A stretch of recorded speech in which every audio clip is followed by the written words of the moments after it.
नमस्कार, आप देख रहे हैं डीएनएम शो। आज के इस एपिसोड में आपका एक बार फिर स्वागत है। देश में लॉकडाउन 3 की घोषणा की जा चुकी है। मतलब 40 दिन की तालाबंदी के बाद एक बार फिर 14 दिन का लॉकडाउन। इसके बाद लॉकडाउन 4 नहीं आएगा, इसके बारे में कोई कुछ भी बोलने को तैयार नहीं है। लेकिन लगातार हो रही तालाबंदी से अब लोगों का जीवन मुश्किल होता जा रहा है। मज़दूरों के बाद अब मिडिल क्लास भी मुश्किल में आने लगा है। कारखाने व दुकानों के अलावा सर्विस सेक्टर के दफ्तर भी नहीं खुल रहे हैं, जिसकी वजह से लोगों की नौकरियों पर संकट गहराता जा रहा है। बड़े शहरों में करोड़ों लोग हैं जिनके पास कोई काम आज की तारीख में नहीं है, जिसकी वजह से उन्हें 2 जून की रोटी तक मैसर नहीं हो रही है। आशंका जताई जा रही है कि देश में कोरोना से ज़्यादा लोगों की मौत लॉकडाउन के प्रभाव से हो सकती है। इन्फोसिस के संस्थापक नारायण मूर्ति को भी ऐसा ही लगता है। नारायण मूर्ति कहते हैं कि लंबा लॉकडाउन भारत जैसे देश के लिए ठीक नहीं है। आज के इस शो में हम समझने की कोशिश करेंगे कि भारत जैसे देश के लिए लंबा लॉकडाउन कितना खतरनाक है। अगर आप हमारे इस चैनल पर नए हैं तो इसे सब्सक्राइब कर लें ताकि नए वीडियो की नोटिफिकेशन आपको सबसे पहले मिल सके। देश में लॉकडाउन 3 की घोषणा कर दी गई है। 4 मई से 2 सप्ताह यानी 17 मई तक के लिए एक बार फिर लॉकडाउन बढ़ा दिया गया है। पहले के 2 लॉकडाउन से लॉकडाउन 3 में फ़र्क इतना है कि कुछ ज़िलों में कुछ रियायतें भी दी गई हैं। जहां पर लंबे समय से कोरोना के केस नहीं आए हैं, उन ज़िलों में यह रियायतें दी जाएंगी। लॉकडाउन 3 के पूरा होने के साथ ही देश में तालाबंदी को 57 दिन पूरे हो जाएंगे।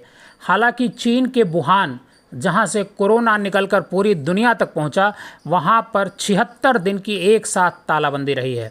भारत अभी उस स्तर तक नहीं पहुंचा है।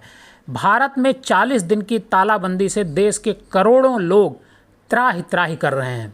करोड़ों मजदूर भूखे सोने को मजबूर हैं तो छोटे बिजनेस वाले घाटे से बेहाल हो रहे हैं।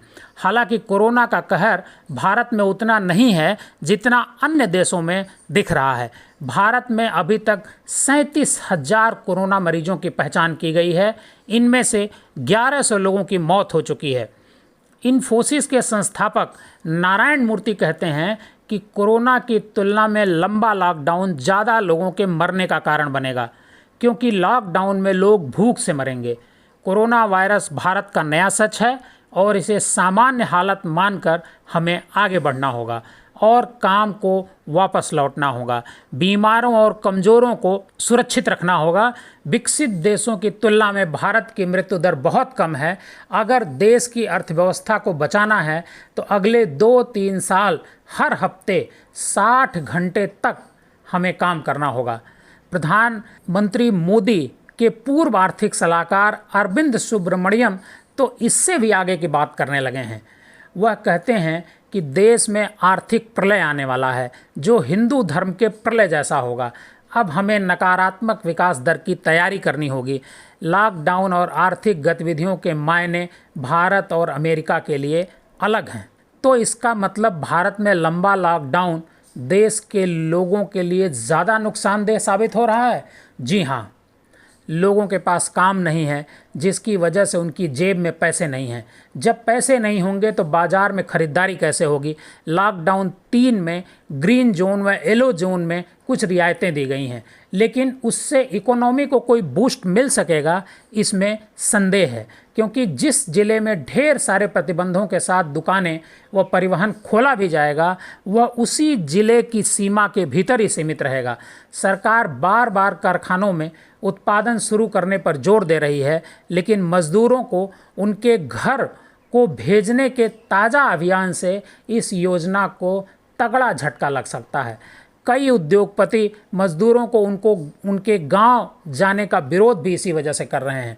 जो मज़दूर अपने गांव लौट जाएंगे, वह इतनी आसानी से फिर बड़े शहरों को लौटेंगे, इसमें संदेह है। ऐसे में देश की अर्थव्यवस्था को नुकसान तो होना ही है। एक क्यूट रेटिंग एजेंसी का कहना है कि लॉकडाउन से प्रतिदिन 4.5 अरब डॉलर यानी 34,000 करोड़ रुपए का नुकसान हो रहा है। पहले 21 दिन के लॉकडाउन में यह नुकसान 7 से 8 लाख करोड़ का हो चुका था। लॉकडाउन 2 में भी 7 लाख करोड़ के नुकसान का अंदाज़ा तालाबंदी की वजह से लगाया जा रहा है। मतलब लॉकडाउन 3 के समाप्त होने पर देश की इकॉनमी को 20 लाख करोड़ का नुकसान कोरोना की वजह से हो चुका होगा। वास्तव में यह सब कुछ इकॉनमी के प्रलय की ओर ले जाने का ही तो संकेत मिल रहा है। आज के इस एपिसोड में बस इतना ही। कल हम फिर एक नई समस्या पर चर्चा करेंगे।